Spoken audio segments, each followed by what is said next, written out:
Fala galera, aqui é o professor Diego, continuando então nossa aula sobre funções inorgânicas. Hoje nós iremos falar de bases. Basicamente, vamos falar das bases de arrênios também, tá galera? Lembrando que existem outras classificações também para as bases, mas em termos de substâncias inorgânicas, a classificação de arrênios ela consegue descrever muito bem o comportamento dessas substâncias. Então, para Arrhenius, base é toda substância que, quando colocada em água, se dissocia. Tá? Diferente dos ácidos que sofrem ionização, as bases elas sofrem dissociação iônica. Depois eu vou explicar melhor o que seria essa tal dessa dissociação, né? E qual é a diferença, né, da ionização para a dissociação. E as bases então liberam como único ânion o OH-, aumentando o pH do meio, tá? Então nós teríamos aqui uma equação geral, onde a base ela seria formada aqui então por um metal mais uma hidroxila, né, um número X de hidroxilas aí, tá?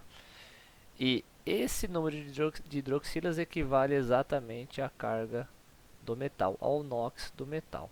Uma vez que ocorre então a dissociação, teremos o metal com a sua carga, né, o seu NOx, e a liberação do OH-, que é chamado ânion. Tá? Esse seria o ânion então da base. As bases, diferente dos ácidos, né, elas aumentam o pH do meio. Lembrando que pH, galera, menos log da concentração de H+. Essa concentração de H+, vamos imaginar que é uma espécie de uma balança, tá?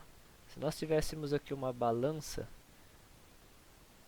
a concentração de H+ e OH-, elas funcionam como uma espécie de uma balança, ou seja, se um aumenta, o outro diminui, e vice-versa.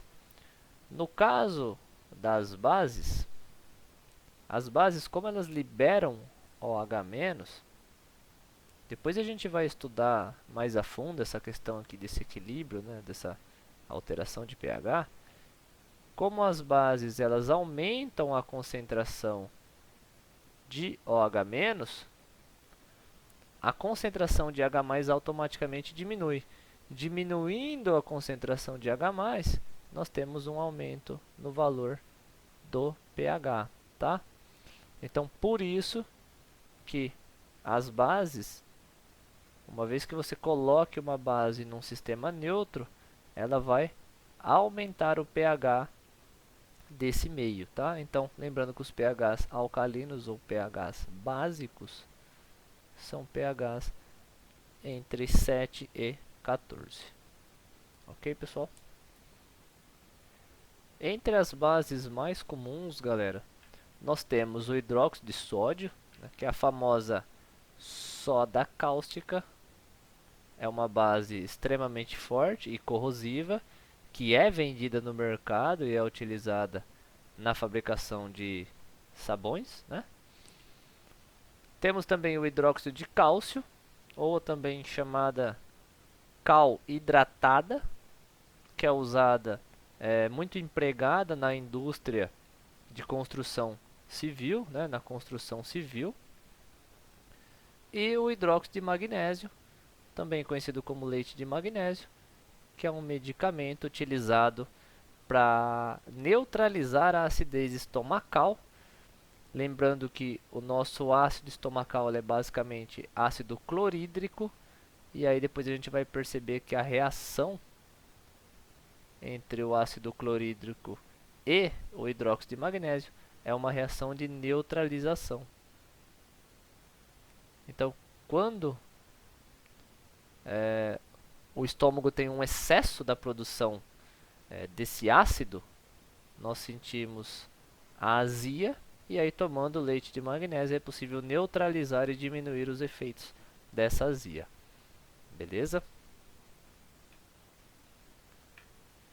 Toda base, galera, vai ser formada então por um metal e uma hidroxila, né, que é o que a gente chama de OH. A quantidade de hidroxilas necessárias nessa fórmula química da base é exatamente o NOx, né, ou a carga desse metal, tá?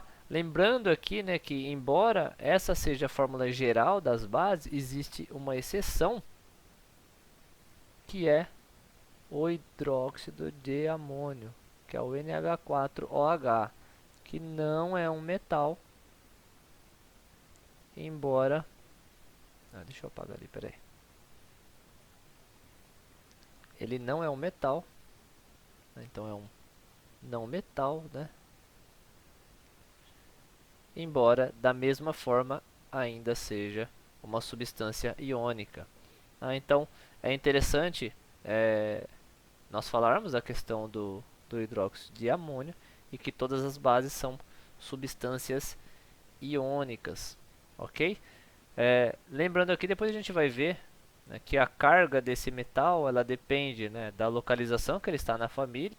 Lembra que depende diretamente da distribuição eletrônica, tá? Do quantos elétrons esses metais irão perder aí numa eventual ligação química, e vai ser exatamente a quantidade de hidroxilas, tá? Lembrando que a carga aqui da hidroxila é sempre menos, certo? Galera, em relação então à nomenclatura das bases, a nomenclatura das bases ela é muito mais simples do que as nomenclaturas dos ácidos. Para a gente nomear uma base, nós vamos utilizar então o prefixo aqui hidróxido mais, né, o D mais o nome do metal. Então é muito simples. Nesse caso aqui, né, vamos olhar um exemplo, né? Por exemplo aqui, ó. Deixa eu apagar aqui onde eu rabisquei. Nós temos aqui um metal, que é o sódio. Portanto, essa base, ó, lembrando, né, o sódio está lá na família 1. Então, ó, sódio, família 1, carga positiva, né? Mas, por isso nós temos apenas um único OH, tá? Uma única hidroxila. Hidróxido de sódio. Hidróxido de cálcio, hidróxido de magnésio, hidróxido de alumínio. Então vocês percebem que a quantidade de hidroxilas depende exatamente, ó, do NOx do metal, ou seja, de quantos elétrons esse metal vai perder, tá? Então no caso aqui do alumínio, ó, 3. No caso do magnésio e do cálcio, 2. E assim por diante. E por último aqui, hidróxido de amônio. Lembrando que o amônio não é um metal, mas ele é um íon, NH4, e portanto uma única hidroxila. Outro ponto, né, quando a gente tem que representar apenas uma única hidroxila, não é necessário colocar o parênteses, tá? Embora eu tenha colocado aqui para o sódio, o NaOH pode ser escrito dessa forma aqui. A obrigatoriedade do parênteses é apenas a partir de 2 hidroxilas, tá certo? Um detalhe que a gente precisa ver aqui também, galera, é que as bases elas podem ser formadas por metais de transição. E os metais de transição são os metais que normalmente possuem o seu NOx variável. Ou seja, eles são encontrados na natureza com cargas distintas, mesmo sendo o mesmo elemento químico, tá? Então, por exemplo, a gente pode encontrar o ferro 2+, e também o ferro 3+, assim como o cobre+, e o cobre 2+, entre outros metais, tá? Nesse caso, para a gente nomear essas bases, a gente não pode simplesmente falar que a base desse ferro tem o mesmo nome que esse. É necessário especificar, tá? Então, qual que é a regra, né? A regra é nomear a base seguindo a regra, né, de nomeação, como a gente já viu, né? Hidróxido de ferro mas como esse aqui é o ferro 2 mais, então nós temos que colocar aqui, ó, representar em número romano o número 2. Ou nós podemos usar o sufixo aqui, a terminação oso, para esse ferro. Já o ferro 3 mais, que seria o FeOH3 aqui, né, o hidróxido de ferro 3, então a gente representa aqui o número 3 como um número romano, ou podemos usar o sufixo ico. Na verdade, o ico vai ser sempre utilizado para o maior NOx, tá? Que existe para esse metal, enquanto o oso para o menor NOx. Lembrando, quando a gente está falando de NOx, estamos falando de carga, né? Percebam aqui, ó, que para o cobre 2 mais é quem leva aqui, ó, o sufixo ico. Mas, galera, é assim, particularmente, eu acho mais importante vocês lembrarem aqui de colocar o número romano do que lembrar aqui esses sufixos, tá? Que eu acho que é um pouco mais complicado na hora de realizar um exercício, lembrar se é ico, se é uso, tá? Então é mais fácil ali encontrar o NOx a partir aqui da quantidade de hidroxilas, né? Se existem 2 hidroxilas, a carga do metal é 2, se existem 3, a carga do metal é 3 e assim por diante. E aí indicar então em número romano. Beleza? Bom, como a gente comentou lá no começo, as bases, diferente dos ácidos, elas sofrem dissociação iônica e não ionização. Por quê? Porque na verdade as bases já são substâncias iônicas, né? Quando a gente fala de dissociação, estamos falando basicamente de separação, tá? Então estamos falando que vai haver uma separação entre os íons. Vamos colocar aqui um exemplo, uma base forte. A gente já vai falar um pouquinho também dessa classificação de força de base. Uma base forte como o NaOH, nós temos então, ó, uma única hidroxila, que nós sabemos que a carga dessa hidroxila é negativa, e a quantidade, lembra que a quantidade da hidroxila aqui, ó, equivale à carga do meu metal? Então, ó, metal nós sabemos sempre positivo, então Na mais OH menos. Esses são os íons que existem para essa base, que é o hidróxido de sódio. A dissociação iônica consiste na separação de íons. Onde vai ocorrer a separação?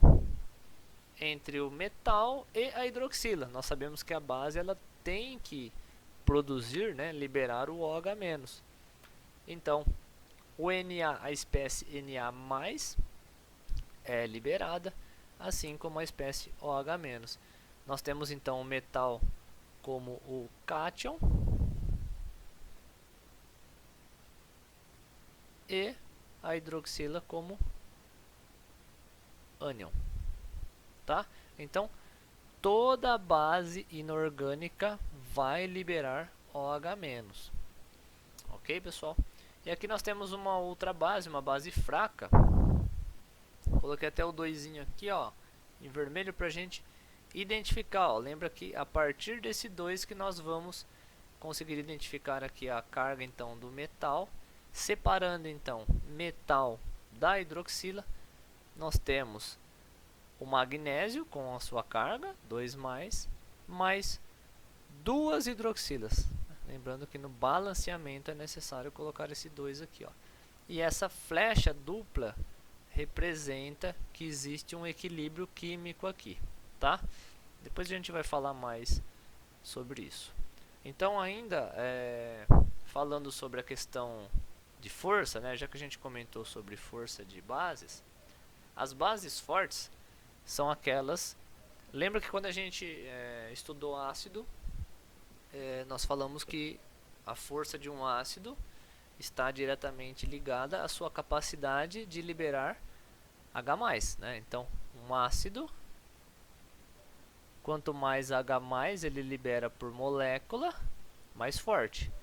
Já a base, a sua força estará ligada diretamente à sua capacidade de liberar OH-. Ok? Então, também não tem uma ligação direta com a corrosividade, embora existam bases aí extremamente corrosivas. Quais são as bases fortes, galera? Quando a gente fala de base, estamos falando de substâncias iônicas. As substâncias iônicas, a temperatura ambiente, normalmente são sólidas. Então, diferente dos ácidos que já vão estar ali no estado líquido, ou em alguns casos até no estado gasoso, as bases estão sólidas. Então elas precisam ser dissolvidas em água. Enquanto os ácidos são apenas diluídos, né? Então a capacidade de uma base liberar OH- está diretamente ligada à sua solubilidade.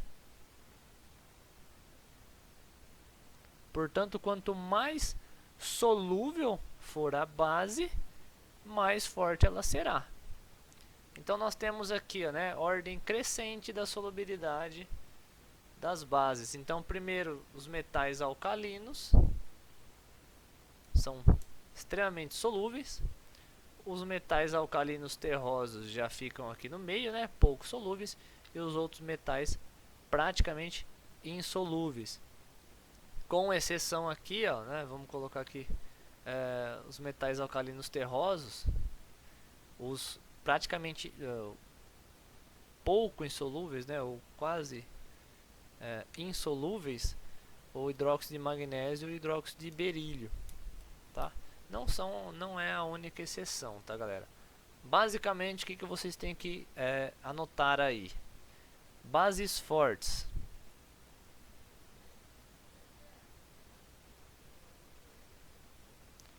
As bases fortes serão as bases formadas por metais da família 1, então, ó, sódio, lítio, potássio, rubídio, césio e frâncio, tá? Metais da família 1.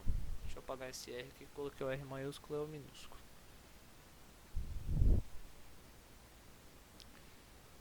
E da família 2 nós temos também cálcio e bário.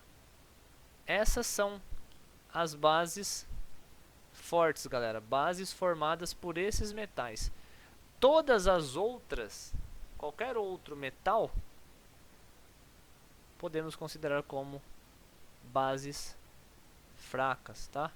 Pouco solúveis ou insolúveis. Então,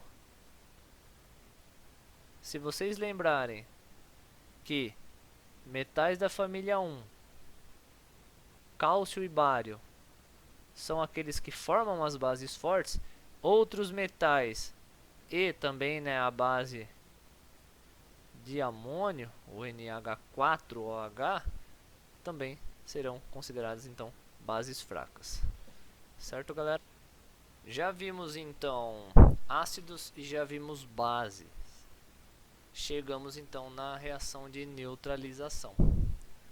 A reação de neutralização, galera, consiste na reação entre um ácido e uma base. E ela vai gerar como produto sal e água. Então, ó, por que é possível? Vamos tentar aqui imaginar em termos químicos, né? Por que é possível um ácido neutralizar uma base ou uma base neutralizar um ácido?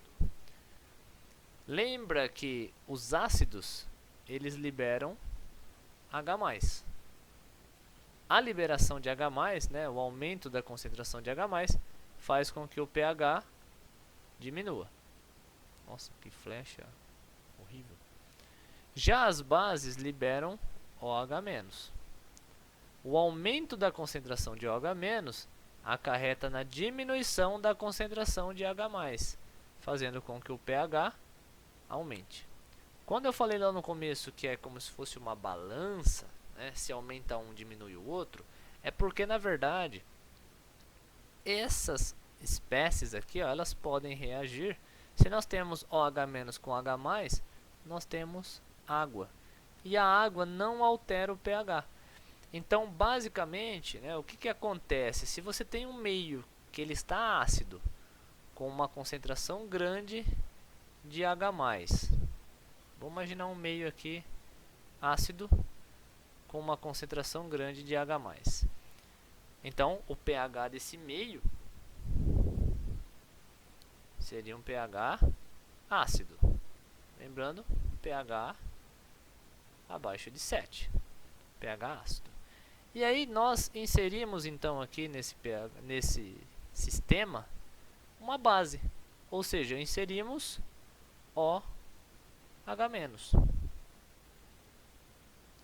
O que vai acontecer na verdade, pessoal? O OH- vai reagir com o H+ para formar moléculas de água. Essa reação que gera moléculas de água, quando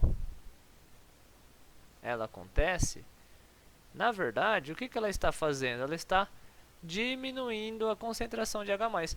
Percebam que onde nós tínhamos aqui H+, vai virar água. Então era H+, virou água.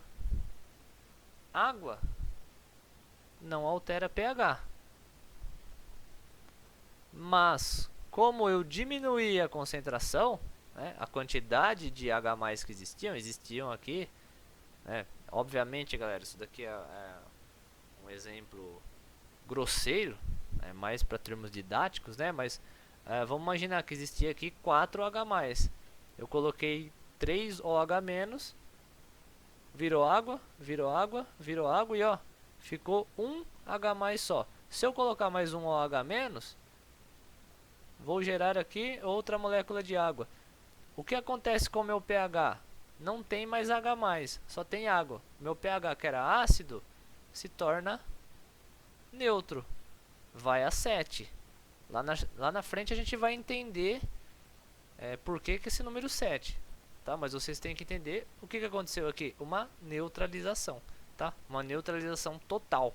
Por isso que um ácido, quando reage com uma base, nós chamamos de reação de neutralização.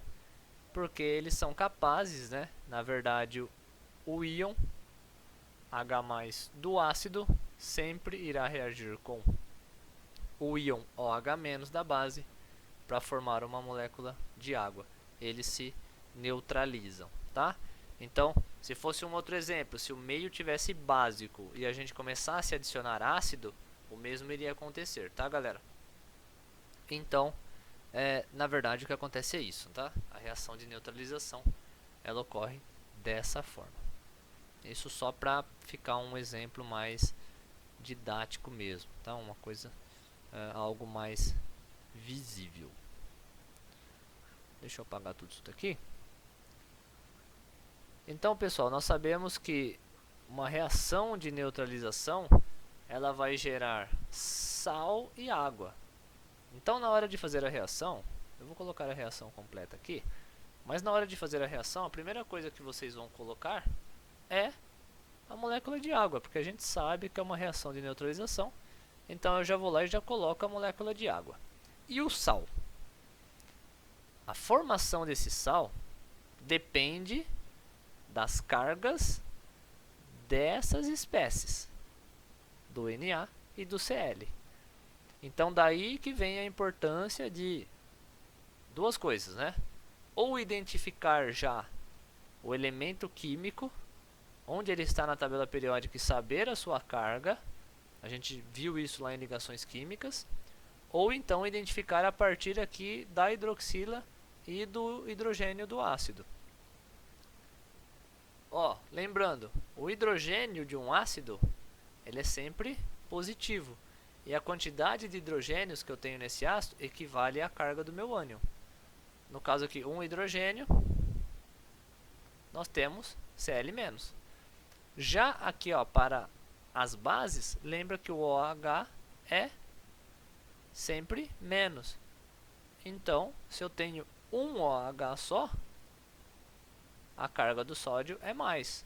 Outra forma de fazer, se eu não quisesse depender aí da quantidade de hidrogênios e OH.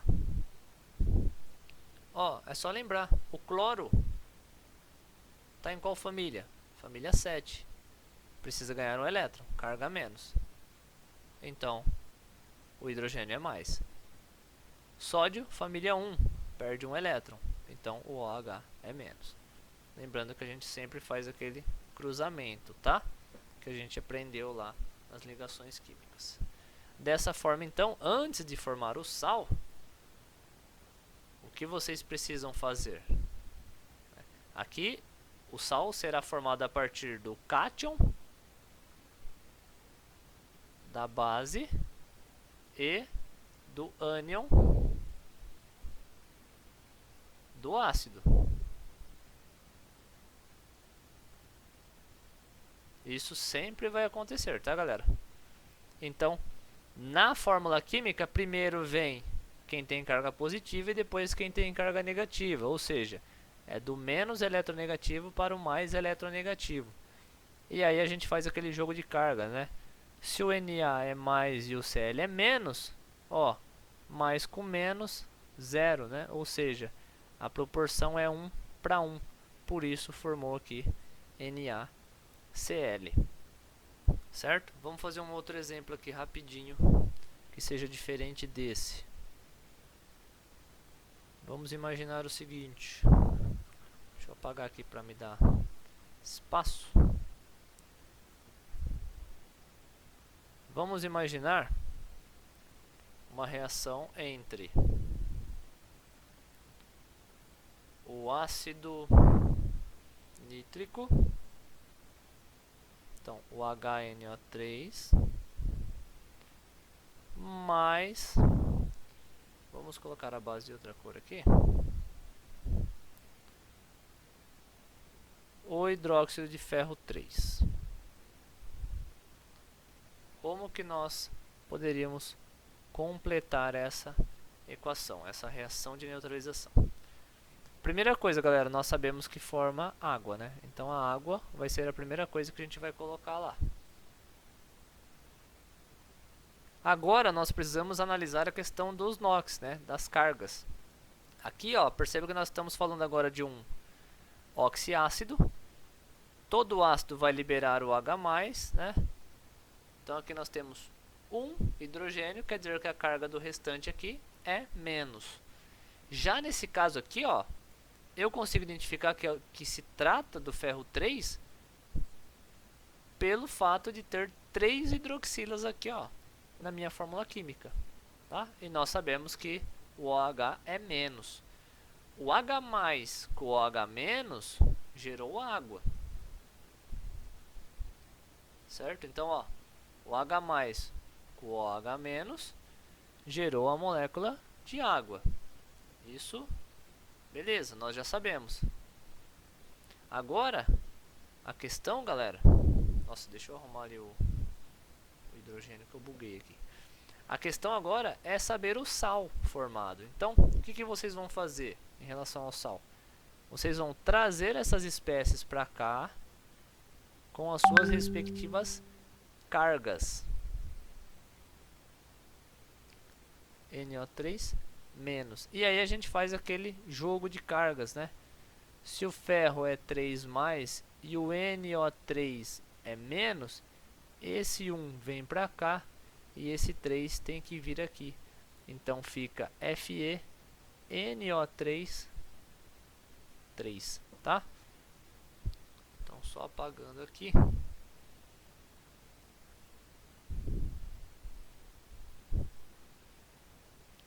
Esse seria o nitrato de ferro. E aí, obviamente, né, essa equação agora ela necessita de balanceamento, tá? Vamos apagar aqui rapidinho para a gente poder balancear.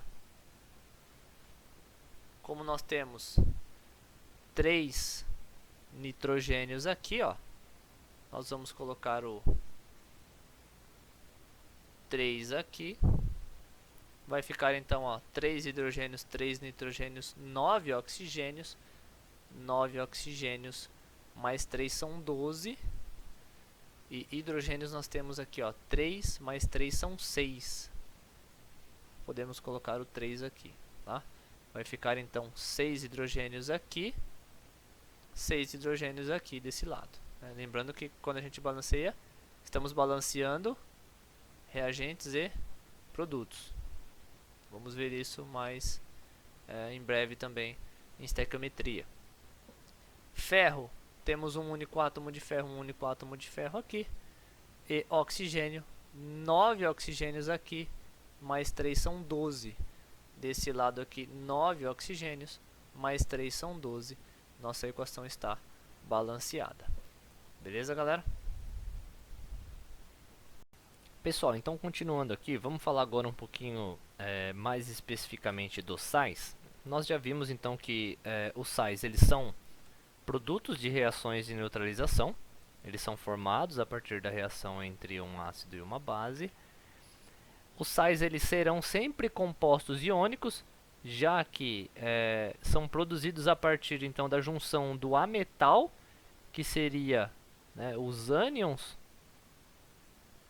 provenientes do ácido, e do metal, que seriam os cátions, provenientes da base. Nós sabemos que uma ligação entre um ametal e um metal gera um composto iônico. Portanto, todos os sais são iônicos, com exceção, galera, dos sais de amônio, tá? Eles serão também iônicos, porém, lembra que um sal de amônio, por exemplo, o cloreto de amônio, ele é iônico, mas ele não tem metal na sua composição, tá? É por conta desse íon aqui mesmo, NH4+. A nomenclatura dos sais, ela depende basicamente do ânion do qual ele provém, de qual ácido ele tem origem. Nós sabemos, nós já vimos na aula sobre ácidos, que nomear o ânion dependia de qual ácido que ele se originava, tá? E isso vai ser carregado para a nomenclatura dos sais. Por isso é importante lembrar lá os ácidos padrão, os ácidos mais comuns, para poder, na hora ali num enunciado, ler alguma nomenclatura e conseguir compreender qual é a fórmula química, tá? Para um eventual cálculo estequiométrico ou outro tipo de cálculo. Ou utilização do exercício. E os sais, eles podem ser neutros, básicos ou ácidos. Certo, galera? Então não é porque é um sal que ele não tem a capacidade de alterar o pH do meio. Existem sais neutros, existem sais que irão basificar o meio, ou seja, aumentar o pH, e existem sais que irão diminuir o pH. A gente vai ver também que essa característica dos sais, ela depende muito também de quem ele provém, de qual a reação de neutralização que esse sal foi produzido. Beleza? Vamos falar um pouquinho primeiro da nomenclatura, e aí depois a gente comenta sobre essa questão desses caráteres aí, ácidos, básicos e nêutrons dos sais. Para a gente dar um nome de um sal, vamos colocar um exemplo aqui qualquer. Vou colocar um exemplo aqui, uma reação química. Vamos fazer a reação do ácido sulfúrico com o hidróxido de sódio. Já sabemos o nome, então agora está tudo muito mais simples. Vamos usar a regrinha, lembra, os ácidos sofrem ionização, ou seja, eu separo o hidrogênio do restante da molécula. Já as bases sofrem dissociação, então eu separo o metal do restante da molécula. Ou no caso, se eu quiser olhar também que eu estou separando o OH- do restante da molécula, posso também olhar dessa forma. O OH nós sabemos que é menos, galera? O Na é mais. Aqui, ó, lembra, ó, esse 2 equivale à carga do ânion. O ânion é toda essa parte do ácido aqui, ó. Enquanto que, na verdade, aqui, ó, esse 4 indica oxigênios, tá? Aqui nós temos um SO4 só, ó. Por isso que H+, né? Tomem cuidado com isso. Hidrogênio no ácido, sempre positivo, né? Mais um. Ok, conseguimos aqui identificar as cargas. Isso, outra coisa, galera, isso é extremamente importante. Quando a gente chegar em reações de oxirredução, eletroquímica, é muito importante, vai ser muito importante nós conseguirmos aqui identificar essas cargas, tá? Então é bom já ir treinando também, para quando chegar lá na frente, sentir menos dificuldade na hora de encontrar os NOx aí.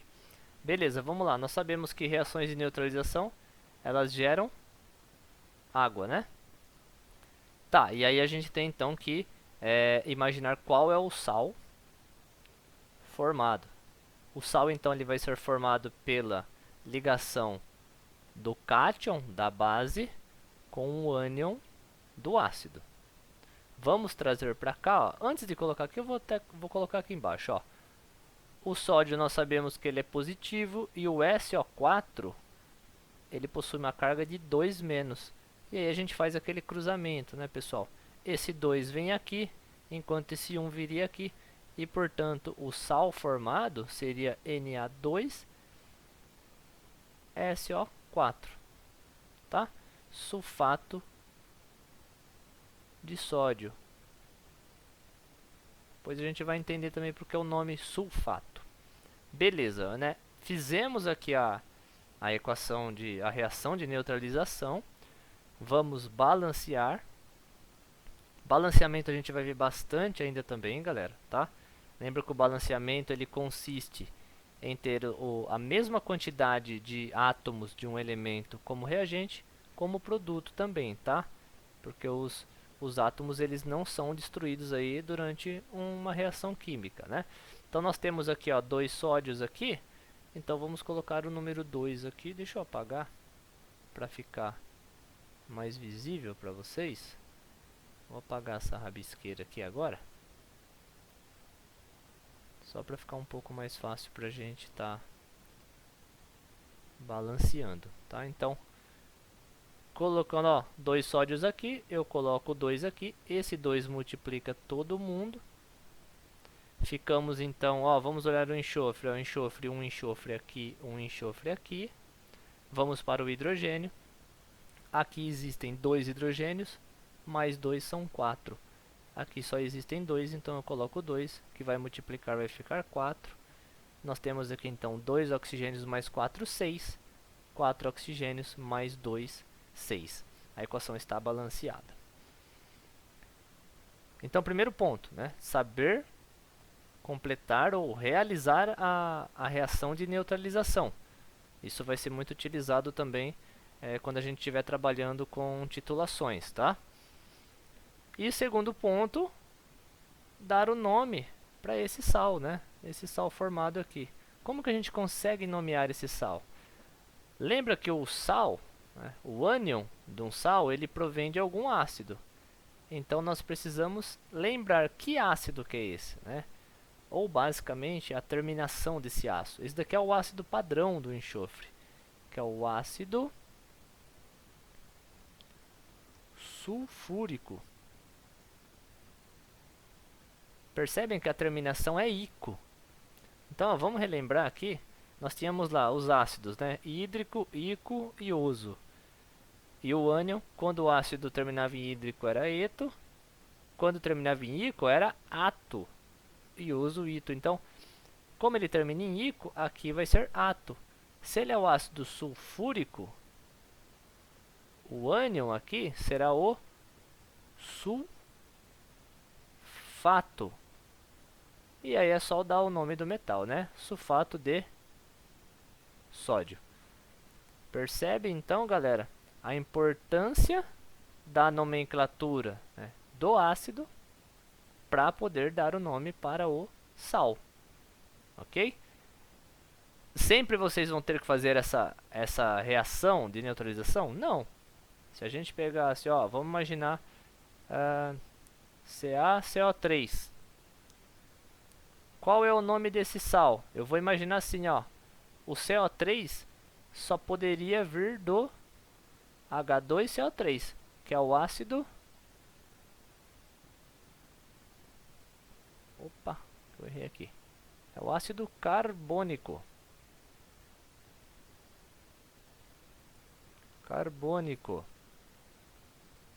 Logo, então, esse daqui só poderia ser o carbonato. Ó, terminação ico, ato. Carbonato de cálcio. Beleza, galera? Então, a gente vai bater o olho na fórmula química aí do sal e já vai conseguir nomear, tá? Ou vice-versa, né? Você vai ouvir o nome e vai conseguir aí chegar na fórmula química desse sal, ok? Pessoal, como eu tinha dito, né, em relação ao caráter dos sais, existe uma regra que ela vai facilitar muito a nossa vida, tá? Mas que é uma regrinha que necessita aí, basicamente, vocês decorarem algumas coisinhas. De toda forma, eu acho importante vocês entenderem, né, como que é possível um sal alterar o pH de alguma forma de um meio. Ok? Então assim, primeiro eu vou passar a regrinha aqui para vocês. Gravem a regrinha, não tem problema, tá? E aí depois a gente comenta de maneira mais científica o porquê isso acontece. Então, para a gente saber o caráter de um sal, né, se ele é neutro, se ele é básico, se ele é ácido, basta conseguirmos identificar a origem desse sal. Tá? Como assim, professor? Se esse sal for originado de uma base forte, da reação de uma base forte, mais um ácido forte,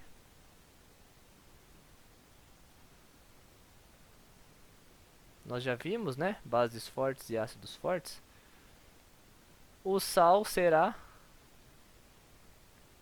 neutro. Se esse sal for originado de uma reação de uma base fraca mais, esqueci um acento aqui, um ácido fraco, ele também será um sal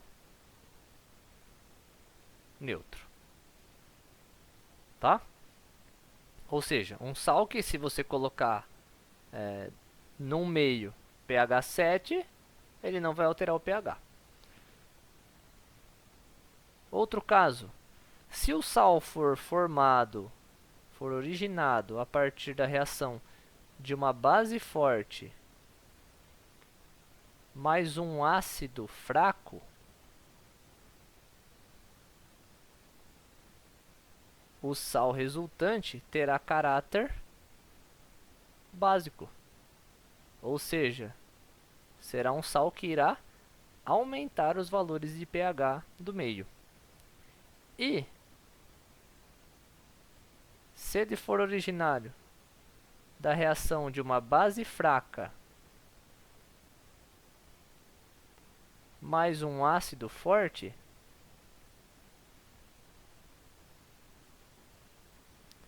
nós teremos então a formação de um sal ácido, ou seja, um sal que quando colocado em um meio neutro irá abaixar o pH. Tá? Então essa daqui é a regrinha, tá, galera? Basicamente, vocês vão olhar essa regrinha aqui e vai conseguir identificar se o sal em questão ele é ácido, ele é básico ou ele é neutro. Vamos fazer aqui um exemplo. Vou fazer aqui no canto mesmo. Vamos colocar um exemplo aqui, né? Vamos imaginar uma reação entre o ácido clorídrico e o hidróxido de magnésio. Essa reação, não vai dar para fazer ali no canto, galera, eu vou jogar daqui para baixo, tá? Essa reação vai gerar cloreto de magnésio mais água. Para a gente fazer o balanceamento aqui, para não ficar errado, né? Vou colocar aqui um 2 aqui e aí coloco um 2 aqui, tá? Equação balanceada. Nós temos aqui então o nosso sal formado, que é o cloreto de magnésio. Imagine então que eu adicione o cloreto de magnésio em um meio onde o pH estava neutro, pH 7. O que vai acontecer? Será que esse pH vai ser mantido? Será que esse pH vai aumentar ou será que esse pH vai diminuir? Então a gente precisa analisar aqui o caráter desse sal. Sabendo que esse sal, deixa eu apagar aqui. Sabendo que esse sal, ele é proveniente do ácido clorídrico, que é um ácido forte, nós já vimos, e do hidróxido de magnésio, que é uma base fraca, nós podemos prever que esse sal aqui terá um caráter ácido, ou seja, o pH após a adição desse ácido será menor do que 7. Ele irá abaixar o pH. Certo, galera? Então é dessa forma que vocês vão ter aí que tá analisando, né? Se necessário, né? Se um sal ele vai alterar o pH ou não do meio, né? E como ele vai alterar esse pH. Beleza? Agora, pessoal, quimicamente falando, né, existe uma explicação muito mais plausível do que simplesmente essa questão do sal originar de um ácido forte, uma base forte ou fraca e assim por diante, tá? A explicação é o seguinte: os sais eles são compostos iônicos e, dependendo da sua solubilidade, né, quando colocados em água, eles irão se dissociar, tá? Assim como as bases. Então aqui nós temos, né, uma equação que demonstra o cloreto de magnésio sendo colocado em água. Lembrando, estamos falando da água pura, pH igual a 7, tá? Água neutra, pH neutro. Colocamos aqui o cloreto de magnésio, formamos aqui então os íons, né? Mg2+, e 2Cl-, em relação aqui ao balanceamento, tá? Adicionei esse 2 aqui. O que acontece, pessoal? Essas espécies aqui, nessa forma, elas não são capazes de alterar o pH do meio. A gente sabe que o pH ele depende do quê? Concentração de H+, basicamente, e também depende da concentração de OH-, né? Lembra daquela balancinha. O que acontece? Quando a gente fala que uma base é fraca, né, que esse magnésio ele se originou de uma base fraca.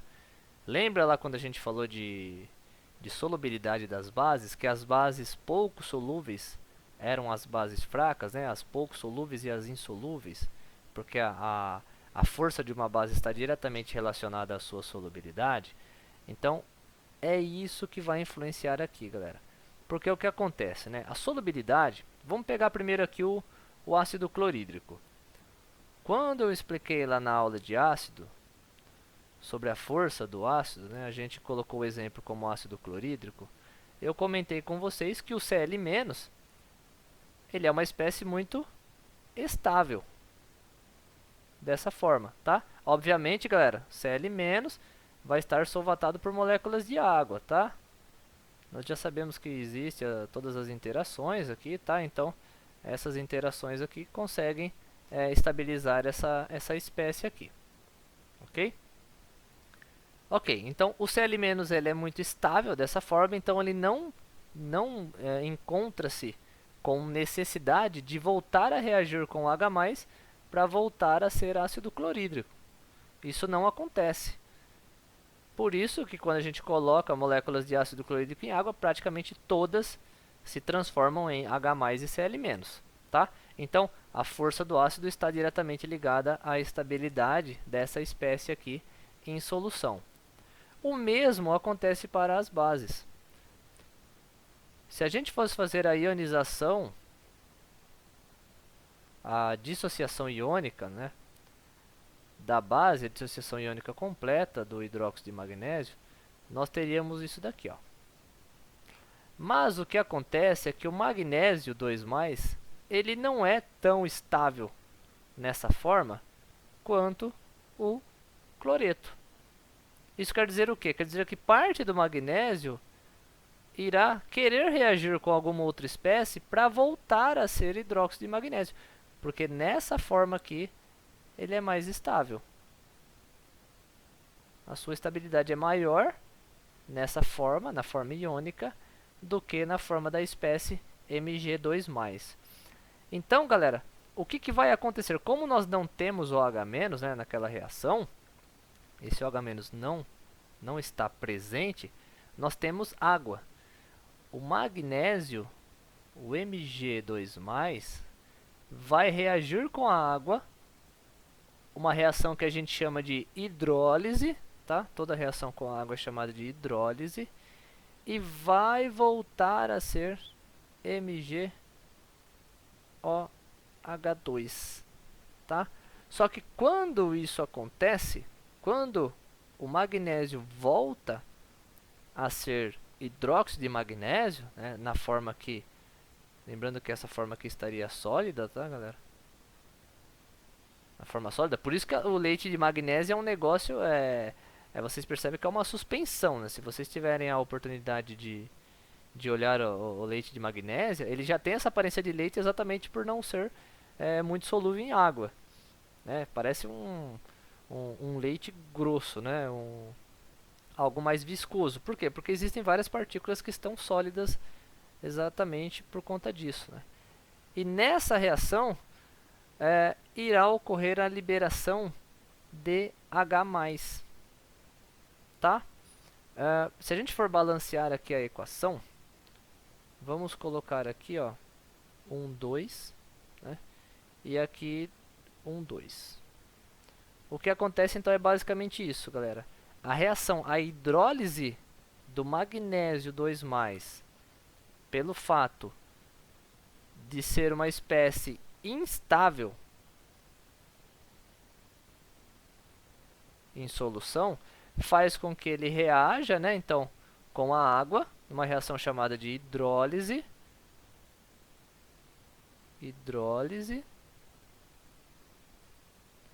Gerando hidróxido de magnésio, ou seja, ele retorna a ser a sua base. É uma substância sólida, né, que vai decantar ali no recipiente, tá?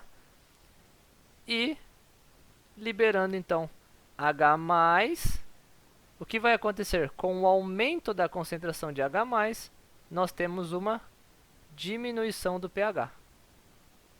Como isso acontece só para o magnésio, essa liberação de H+ altera a concentração, né, dessa espécie em solução, e por isso o pH diminui, tá?